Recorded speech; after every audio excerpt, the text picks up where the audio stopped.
एक बात मैं आपको जरूर बोलूंगा कि लॉरेंस कैसे इस सारी चीजों में आगे बढ़ता रहा, वो उसकी ट्रांसफॉर्मेशन जो भी होती रही है, जो सीढ़ियां वो चढ़ता रहा है, वो जो छोटे क्राइम करता था, जेल में जाता था, 10-15 दिन लगाए, वहां पे जेल में बड़े लोग, बड़े क्रिमिनल जो उससे काफी उम्र में भी बड़े थे, तजर्बे में भी बड़े थे, रुतबे में भी बड़े थे, उनको मिलता रहा, उनकी शरण में आता रहा, उसकी ग्रूमिंग होती रही। दिमाग लॉरेंस का भी है, दिमाग अनमोल का भी है, दिमाग गोल्डी बराड़ का भी है, एक कंबाइंड दिमाग चल रहे हैं। It is not single man.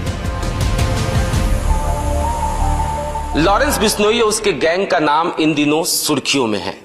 Lawrence Bishnoi की तुलना दाऊद इब्राहिम से की जाने लगी है, लेकिन ऐसे में सवाल ये उठता है कि छात्र राजनीति के दौरान जुर्म की दुनिया में कदम रखने वाला लॉरेंस बिश्नोई किस तरीके से जुर्म में इतनी सीढ़ियां चढ़ गया कि वो एक बड़ा गैंगस्टर बन गया। हमारे साथ आज वो शख्स मौजूद हैं जिन्होंने लॉरेंस बिश्नोई को सबसे पहले गिरफ्तार किया और ये गैंग किस तरीके से जुर्म की दुनिया में आगे बढ़ता गया, उस पर बारीकी से नजर रखी और समय समय पर बाकायदा लॉरेंस बिश्नोई और उसके गैंग के खिलाफ इनकी तरफ से कार्रवाई की गई। हमारे साथ इस वक्त अमनजोत जी मौजूद हैं, पूर्व चंडीगढ़ पुलिस के अधिकारी हैं। इन्होंने लॉरेंस बिश्नोई को सबसे पहले पकड़ा था और एक्सक्लूसिव बात करने के लिए इस वक्त हमारे साथ मौजूद हैं।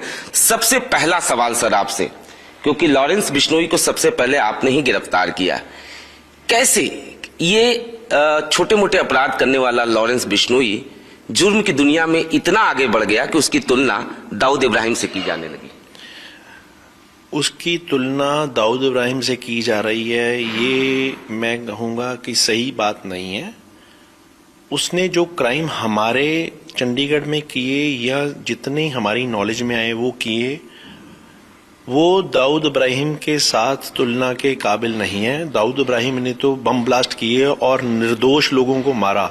मैं ये नहीं कह रहा कि लॉरेंस ने भी निर्दोष लोगों को नहीं मारा या लोगों को नहीं मारा।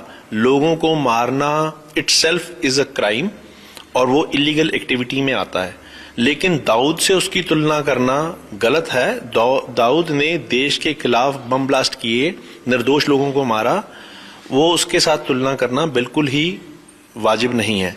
लेकिन एक बात मैं आपको जरूर बोलूंगा कि लॉरेंस कैसे इस सारी चीजों में आगे बढ़ता रहा, वो उसकी ट्रांसफॉर्मेशन जो भी होती रही है, जो सीढ़ियां वो चढ़ता रहा है, वो जो छोटे क्राइम करता था, जेल में जाता था, 10-15 दिन लगाए, वहां पे जेल में बड़े लोग, बड़े क्रिमिनल जो उससे काफी उम्र में भी बड़े थे, तजर्बे में भी बड़े थे, रुतबे में भी बड़े थे, उनको मिलता रहा, उनकी शरण में आता रहा, उसकी ग्रूमिंग होती रही।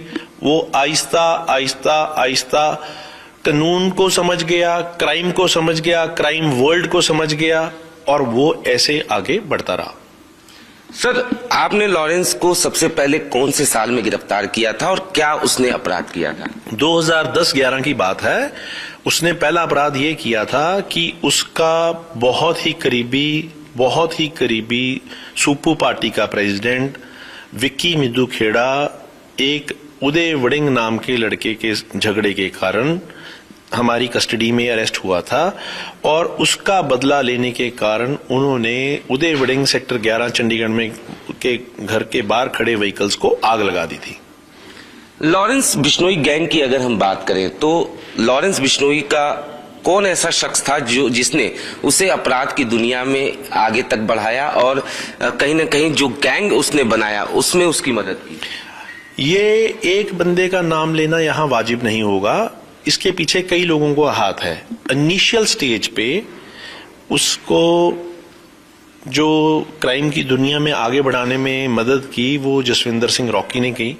बाद में जसविंदर सिंह रॉकी ने कुछ और यूपी के जो नामी गैंगस्टर्स थे उनके साथ जोड़ दिया और वो फिर राजस्थान के कुछ गैंगस्टर्स थे जो जिसकी अब मौत हो चुकी है, आनंद, उसमें आ गए और फिर ये आगे आगे आगे आगे बढ़ता रहा।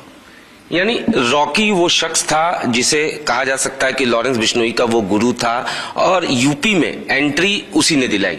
ये बिल्कुल सच बात है कि इनिशियली रॉकी के कहने पे वो चलता रहा, रॉकी के समझाने के हिसाब से चलता रहा, और उसकी एंट्री यूपी में रॉकी ने ही कराई।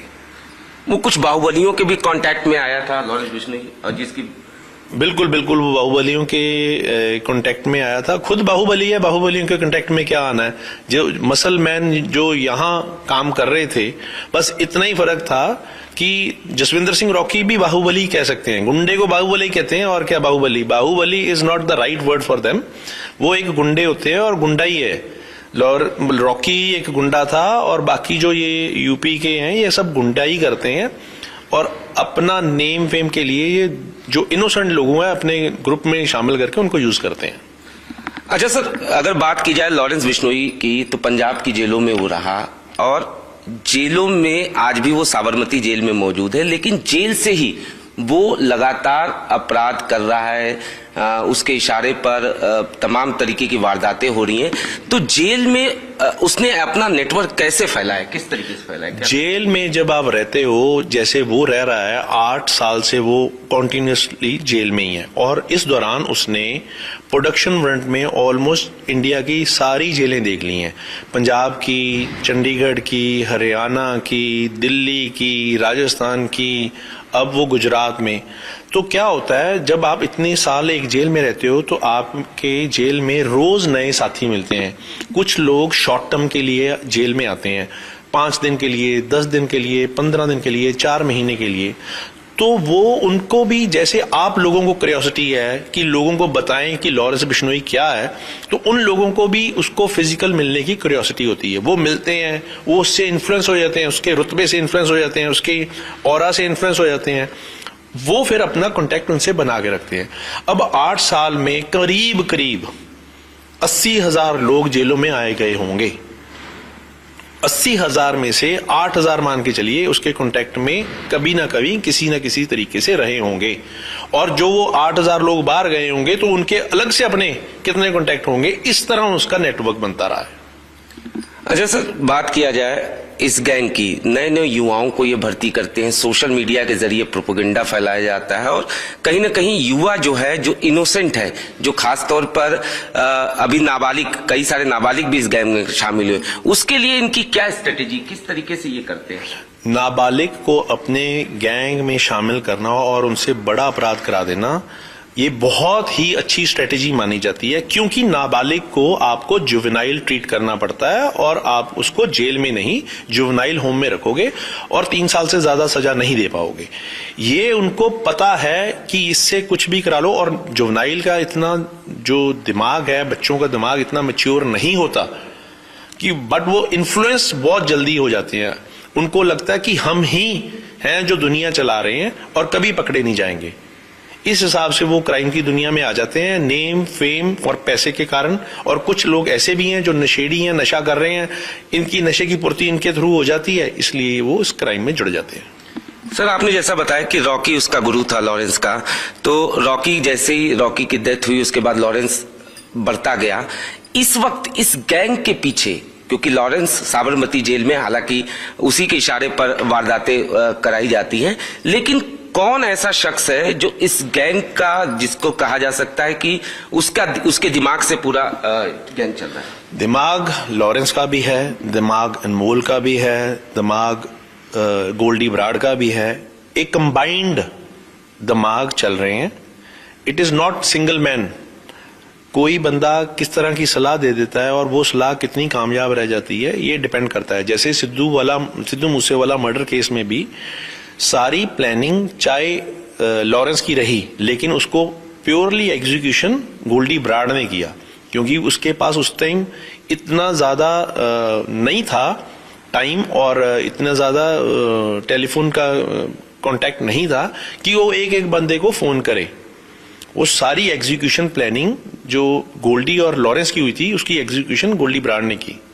यानी गोल्डी और अनमोल, एक नाम और आता है रोहित गोदारा, ये तीनों एक तरीके से कहा जा सकता है कि विदेश में बैठ के इस गैंग को पूरी तरीके से ऑपरेट कर रहे हैं। बिल्कुल बिल्कुल बिल्कुल, ये तीनों इनके मेन अब आदमी हैं और जो बाहर हैं, और उनको कोई खौफ नहीं है, क्योंकि उनको लगता है कि इंडियन पुलिस का शिकंजा वहां तक नहीं पहुंच सकता, और they are safe, living in safe haven. So this is the reason they are involved. Funding की बात किया जाए तो इस गैंग की फंडिंग कैसे होती है, उसके साथ साथ सबसे बड़ा सवाल ये भी उठता है कि जो हथियार आते हैं वो कहाँ से आते हैं? हथियार जो इनिशियल स्टेज पे इनके पास हथियार आ रहे थे, जब ये बुड़ैल जेल में गया तो वहां इसको रंजीत सिंह डुपला नाम का एक क्रिमिनल मिला था, जो कि इलीगल वेपन की स्मगलिंग में ही अरेस्ट किया था हमने और उसको जेल में भेजा था। वो इसके टच में जेल में आ गया और वही वो शख्स था जिसने इसको जसविंदर सिंह रॉकी से मिलाया था। इनिशियल स्टेज पे ये सारे हथियार रंजीत सिंह डुपला से लेते रहे और वो रंजीत सिंह डुपला अब यहाँ से भगौड़ा हो चुका है और यूएसए में पहुंच चुका है। इनिशियली ये वहां से लेते रहे, लेकिन अब जब इनका गैंग इतना बड़ा हो गया है, बहुत ज्यादा वेपन्स की जरूरत पड़ती है। कुछ वेपन इनको क्रॉस बॉर्डर आते हैं, कुछ वेपन इनको एमपी और यूपी के सितलीघर हैं, सितलीघर जो वेपन बनाने का काम करते हैं, मुंगेर से भी ये लाते रहे हैं और वहां से आते हैं। ज्यादातर ये गैंग जिगाना पिस्टल इस टाइप के हथियार, ये जिगाना पिस्टल जो होते हैं ये एक्चुअल में जिगाना टर्की का ब्रांड है, वहां का पिस्टल नहीं है। ये लुक लाइक जिगाना बना लेते हैं, बिल्कुल वैसे ही परफॉर्म करता है।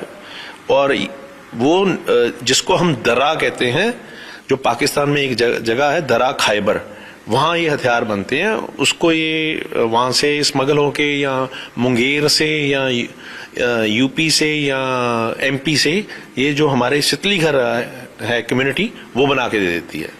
एक स्ट्रेटेजी देखने को मिली इस गैंग की कि उसके बाद लॉरेंस ने अपने कई एसोसिएट्स को अपने साथ जोड़ दिया, चाहे काला जठेड़ी की बात किया जाए या कई ऐसे गैंग हैं जो इस वक्त एसोसिएट के तौर पर काम कर रहे हैं लॉरेंस बिश्नोई के लिए।